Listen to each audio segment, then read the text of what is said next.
Обвинител ги анализира снимките од видеонадзорот на границата кон Косово.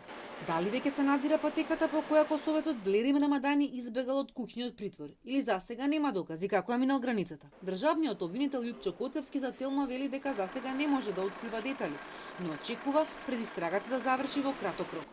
Во однос на обвинувањата од опозицијската СДСМ дека поранешниот припадник на ОВК два пати ја минал границата со помош на полициски структури вработени во институциите, Коцевски вели дека ги проверуваат не само тие два датуми, туку подолг временски период, но и други аспекти на бегството.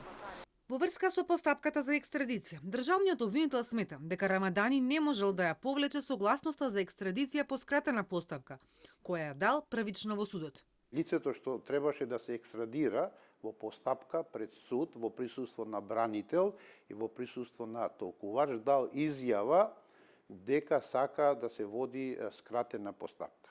Со оглед дека се работи за лице кој што е бипатрит, односно имал две државјанства, и државјанство на Република Косово и државјанство на Србија, судот ја прифатил таа изјава и донел решение. Меѓутоа, после тоа, судот ја отповикува по барање на лицето што треба да се екстрадира, ја отповикува изјавата за согласност дека истиот бара да биде екстрадиран. Такво отповикување законот не предвидува.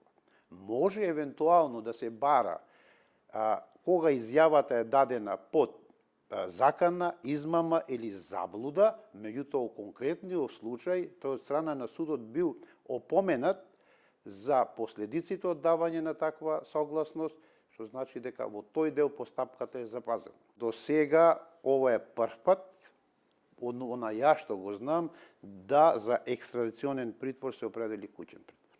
Значи, до сега немам сретнато, така да судот е тој сепак што одлучува. Главна забелешка на Врховниот суд беше тоа што кривичен прифатил постапката за екстрадиција на Рамадани, која почнала поскратено да продолжи да се води по редовна постапка, и го укина првото решение. Но сега предметот за екстрадицијата на Рамадани повторно е пред кривичниот суд. Според Коцевски, постапката треба да прекине, затоа што Рамадани е избеган. Не може да се води постапка во отсуство на лицето кој што бара екстрадиција. И постапката, штом се враќа на предметот на повторно судење, судот мора да го повика лицето и да ги расчисти тие спорни прашања на што укажал Врховниот суд.